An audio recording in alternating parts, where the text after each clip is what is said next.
Hiya folks, I've got some stuff and I've got some more stuff I want to show you. See you in a minute.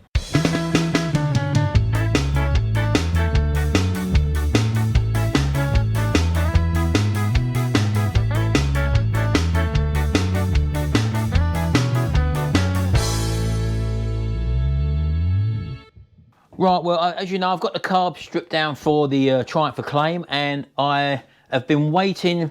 I did say in the last video that I was going to reuse the original gaskets, but and that was the only reason for that, was that I've been looking and I've been searching Triumph Acclaim carburetor gasket set or rebuild kits, and I couldn't find anything out there. And then lucky enough, this is the great thing about the comment section below the videos, someone said that these carbs were actually used on a Honda CB750K from 1979. So I done a search, and sure enough I found the kit, and these cost £10 each. Now they won't be the same size jets or anything like that, but the gaskets is all I'm really after. So these are the rebuild kits for this, and we'll just see now whether or not it's the same size gaskets. Let's have a look. So let's just have a look at this base gasket here. This was the main one I was really worried about, and also things like these little O-rings here, that these are obviously going to probably be originals, but this is the kit, or the kit for one of the carbs there, as you can see. And I'm just going to open the bag up. I just want to see if the main one fits first of all. Now on the bike, when these were fitted to a Honda, obviously the jets would be a totally different size, but this is the main one, or one of the main ones I was concerned about, and as you can probably see there, exactly the same one. So yes, these are the right gasket sets, and as I say, these for, you try and search these out on eBay for a Triumph Acclaim, you won't find them. But Honda CB750 K 1979, there's all the different O-rings there, and there's also a needle jet in there as well. I'm not too sure whether that will be the same one or not, but if it is, I'll change it. So I've got two sets of them. They were £9 something each. I couldn't believe it. I think there was a set on eBay that I did spot, and they were something like £59. And then there was shipping. I think it was from somewhere like America or somewhere quite far away. I did notice it might have been Australia. I don't know exactly where, but I thought, well, I ain't going to pay that for them. But a little bit of information enables you to find stuff and maybe get over something in a different way, because these carbs are basically bike engine carbs, and a lot of people do conversions on the Triumph Acclaim where they actually fit bike engine carbs onto the Triumph Acclaim, but that was that. So yeah, I got over that one, and I'd like to thank one of my subscribers. Bearing in mind we're dealing with a carb here now, one of my subscribers, I've been after this for a while and it was on my wish list, and yeah, this is the Briggs & Stratton proper screwdriver for carbs and jets. So if we just open this, I've got one which I made myself, but as you can probably see there, it's a Briggs & Stratton 19061, and it's got the special flat. You can make them out of your own screwdriver, but this is a proper one, and it's got the blunt blade, just ideal for them little brass jets. So I've got one of these now, and that will come in very, very handy. Oh, it's a perfect fit. Look, there's a little jet there, look, for example. Look how that fits in there, look, absolutely perfect. Because the last thing you want to do when you're screwing these in is to shave these off, or take, you know, because once these go in a deep recess, you've got no chance of getting them out. But these are perfectly fitting, these screwdrivers, and that's ideal. Thank you very much indeed. So if you're interested in my new resin casting project, I have put one on Retro Hacks this Friday. The Friday just gone. You may not see this video until it's out, but do check out Retro Hacks. It is a fail. It's not a crystal clear, ideal, perfect first. It's my first one at the end of the day, so I've had a go. I made mistakes and I'm learning from the mistakes. Even though there's plenty of tutorials on there, it's so different when you're actually doing these things yourself and you come up against certain problems.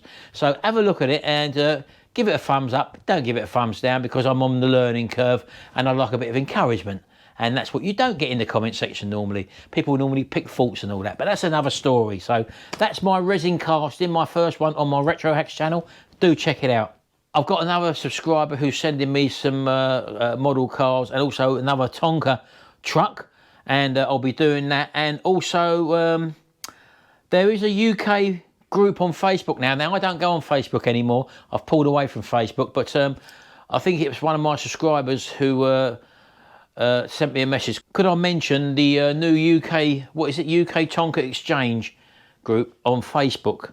So if you're interested, do pop over. Or if you want to do restorations of Tonka trucks and stuff like that, and you want to fill up, go with other like-minded people, have a look at that Facebook group, the UK Tonka Exchange. I'll leave a link if I can in the description below, and do check it out. Give it a sub on Facebook, and yeah, see what that's all about if you like Tonka truck restorations. Now, something else I've been after for ages and ages, and I've been watching eBay, I've been watching other things as well, is a lift table for my lawnmowers in the workshop. As you know, I probably lift my stuff up on a Black & Decker workmate, and you know, it's not really the best way to do it. You can sort of hurt your back and all that. So I've been on the lookout now for a while, but they're very, very expensive. I've been on a couple of on auctions and stuff, which I'm still involved in, and they've gone up to silly money, like £300 and all that second hand, or £180. I just missed one. I bid 85 or 90 quid on one not so long back, and that went up to about £180. Anyway, one of my subscribers, Craig, sent me either a message, I think. He sent me an email or a message on one of my videos. I can't quite remember. You know who you are, Craig, anyway. So he said there's one on Gumtree. Now, I do join. I am a member of Gumtree, but it's not one I look at all the time. I mostly check eBay and possibly Facebook Marketplace when I was on there. And he said there's a lift on there now, so you want to go and check it out. It's only up the, well, it's out the road. It's about 25 miles from where I live. So anyway, I did have a look. I emailed the bloke, and I think he wanted £100 for it. And I said, he let me have it for 75 quid. I come in with £70. He said he wants £75 for it. So anyway, I went and picked it up. Nice chap, John. And John makes bird tables and stuff like that out of welding, and squirrel tables and things like that. And so yeah, you might see his name pop up on my video chats. He said he's gonna have a look at my channels. But let's show you what he sold me. So here it is, and it's quite a heavy duty one. It's where's the make on it? He told me this was in a company had it who was moving paper about, like reams of paper, and that's all it's basically been used for. And it's really good. It's a heavy duty one, and it goes up really nice and high actually. And all you basically do is you pump away. It's got a foot pedal there, and it's got a good swing on it where it gives you a good amount of lift per switch. So it goes up quite a way. Let me keep going. And this table on it is really substantial as well. There we go, that's on full travel. Now that is waist height. My little Black & Decker workmate what I had was sort of down there sort of thing. So we got a, let's have a measure, see how far it's gone up. So off the floor, it's up to 37 inches. So there you go, that's even higher than my worktop over there. Let me wheel it over there. So if I take that over there, look, like that, I can actually have it as like a little L-shaped worktop sort of thing. So I can actually use this as another little work area sort of thing, which is great, isn't it? And it's solid as a rock. It's a really big plate. But what I was thinking of doing was actually getting a bit of checker plate, taking it out to, I don't know, a bit longer, and having some sort of flap so that when I lower it down, let's put it back over here. And all you do when you lower it down, you've got a little turn handle there. You just do that. And as you can see, it's a little half a turn, and down she goes. But I was going to elongate this table with just some checker plate, and when it drops down, there's a flap on the front that will sort of slowly, and just let go of that, and it's done. Look at that, look. So there'd be a flap that sort of just comes down at an angle, so that when it comes up, it just drops by some sort of pivot there. I'm not sure how to do that yet, pardon me. But yeah, it's really mobile. It's lovely. Or I might leave it as it is. I might just put a couple of battens along there, one in there, one at the front, stop the wheels falling off. I think it's definitely long enough for a normal lawnmower to go on. It's quite big. I've seen smaller ones of these. I say the width of it, that's 2 foot. 2 foot wide, and it's 3 foot long. So that's a 3 foot by 2 foot table there, which is really quite bigger than the other ones I've seen, I think. So I'm really happy with this. So as you can probably also see, I've got my new t-shirts on now, which were done by Welsh Custom Apparel, also known as the Diesel Guy if you're on the YouTube, but on Facebook these were Welsh Custom Apparel. Do check him out. If you want one of these t-shirts, just send him a private message on Facebook, and in his Facebook group, Welsh Custom Apparel, and he'll sort you one out. And I think the prices are very, very reasonable as well. Anyway, let's have a little look out in the garden just to show you what we've been up to out there. So as you probably know, if you watch my Butler's Empire channel, you see that me and Sharon, after being let down by the person who was going to come and do this lot, we decided to start work on it ourselves and just chip away at it. And as you can see there, we've lifted up these patio slabs down to there, around to there, and down, nearly down to the end there. All this is coming up, as you probably know. And I've still got to get these lot up yet, but that's another story. And what I've decided to do, as you're probably aware, I was going to get rid of these by selling these, by putting them out the front and then advertise them on Facebook or something like that. But I'd have thought, because I've got to take up all that decking over there, and there's a void under that decking about that much, what I thought I'd do is I'll get a lot of this rubbish here, for example. Once I take the wood up for the decking, I'll just backfill there, tamp it all down, and then get some sort of gravel to go along the top of it, or masonry, or is it called MOT, I think it's called, or grade 1 or whatever it is, rubble or whatever it's called. Compact all that down and then use these tiles. I think there'll be enough here because I've got another 40 or so out the front as well, and there's still more to come up around here. And I'll lay all these from there as far as I can with them, because I'm going to be building on top of them, so that'd be an ideal platform for me my new part of the extension on the log cabin. So rather than waste money buying brand new stones or slabs to go under there and you're never going to see them, I might as well use these ones. These are 450 by 450, by the way. And yeah, I've got quite a few of them. So that's the plan behind that. But up until now, we've just got to carry on tinkering along, getting all these slabs up. As you can see what we've done here, this is all the roots that were going underneath these. Look, these are under the slabs. Look, you can see all the root network. That's why they've all got to come up, because all these were being grown under. And this bit here is the rough bit, which Gary come round yesterday. He started strimming this as well. The wasp nest was over there, if you remember rightly. So I'm keeping away from that at the moment. But yeah, we're getting there anyway. I do want 1 or 2 rows of patio paths to come down here, because eventually this will come down as well. The old polytunnel there, which has done me well. This has been up for 6 years now. And I've got a playlist on this for those of you who didn't know how we built this 6 years ago. And as you can see, it's still a dumping ground for old lawnmowers and stuff like that. So we've still got loads of stuff to do here, and loads of weeds to get rid of. All this has got to go. All this has got to go. This raised bed here has got to go. And hopefully this will all be clear and new decking put here. Not new decking, new patio put in here with the log cabins on top. So that's the plan for that lot anyway. Okay then, so we've just got to pop out the front because Sharon's got a bulb out on her car, and I'm going to quickly get that sorted out. Let's get this bonnet up. It's the side light on the passenger side, the driver's side here. So let's have a little look here. How do we get there? Now the side, let me go and put the lights on first, hold on. Right, let's put the keys in. Okay, I've turned the lights on.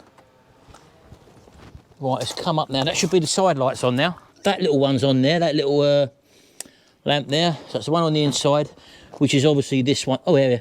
It's a loose connection, isn't it?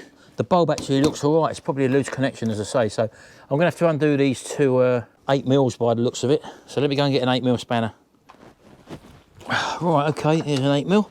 Yeah, as you probably remember, that I'd done the brakes on these, and a lot of you went on about the green fluid, or the fluid that looks old and changing. But the fluid is actually lovely, crystal clear in here. It's green, and apparently it could be a high performance fluid. So there is a sort of a high performance fluid that is green that could be the problem. So anyway, let's just, do we lift this out like this? How does this come out? Oh, I should watch one of my videos, shouldn't I? On how to get this out. Oh. I'm gonna have to go watch my own video. Be back in a minute, hold on. Right, well there's always something, isn't there? With this model, this is the pre-facelift model Vauxhall Vectra, and with the facelift model, they reckon you have to take the bumper off, which is only about a 5-minute job apparently, but you've got to get screws out the top, round to the wheel arches. With the facelift model, they reckon that you can't do this job with the bumper on. You have to take the bumper off, but with the pre-facelift model, which this one is, you can jiggle about and you can actually get to that bulb. So what I've actually done here is, I'll show you in a minute. Let me just get this out. I've just wiggled out this tube here, which joins the front grille air intake up to the airbox. As you can see there, that goes in there. and that now has given me more room to the access at the back here. So if I pull this clip open, I can get that back off. And what bulb is it? It's the bottom one there. I can actually feel the bulb in there now. It is just under this one here, and it sits in there, and you can actually just pull it out. There you go. Let's pull it out of there. So the terminals look clean enough, but sometimes these little lugs on them, if you can see there, they flatten right off. Now I've got some new ones of these, so I'm probably going to put a new one in, but can you see them little spades there, the little wire rings? Sometimes they flatten right off, and sometimes you just have to make them a bit proud like that. But I'm going to go and get another one. That might be on its way out, so I'm going to put a new one in, and I'm going to go and get one now. See you in a minute. Ah, right, okay, I've got some contact cleaner as well as a brand new bulb, and I'll make sure them little levers are pulled right out. Where are we? Get your fingernail underneath them. If you had any blinking fingernails, that was. Oh, don't say I've got to go and get a screwdriver. Oh, unbelievable. Oh, here we go, got it. Right, so just get them bent out like that, and I'm going to squirt the connector with some contact cleaner. So let me put that there. That's it. Right, and I'm going to push that back into that connector. You can't see this, obviously. And let me try and show you. Can you see that? Hopefully you can see that. But there's the bulb. And that just goes underneath and pushes into a hole and clips in. You heard that clip in. And it's under this bigger lamp there. So it's just under there. And it literally, if you take that tube out of the way, what I've shown you, you can actually pull this out. As I say, all I've done is undo these top two screws on this pre-facelift model, and that's it. Otherwise, you've got to take the whole bumper off, get to another screw at the back there, and that's the way in. You've got to go in your wheel arch and all and take your liner out as well. I didn't want to go through all that hassle. So just by removing this tube allows you to get your hand in there, and well, you've just seen me do it. So before we go any further, let's put the lights on and make sure that we have got it come on, which we have. So happy days. And I'm giving it a tap, so that's not going off again. And that means now, let's put that over there, I can safely put this tube back in. I'm going to put the tube in before I fix this back, just to give me a bit more room. So I'll get this tube in now. That just drops in there. This is the trickiest bit, getting this thing back in. But I've got it out, so I'm going to get it back in.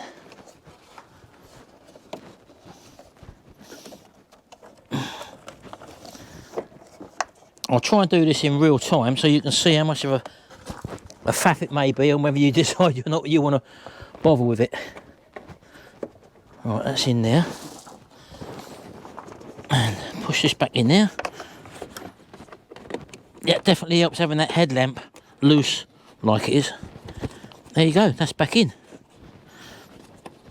There we go. Let me just show you. That's that tube back in now.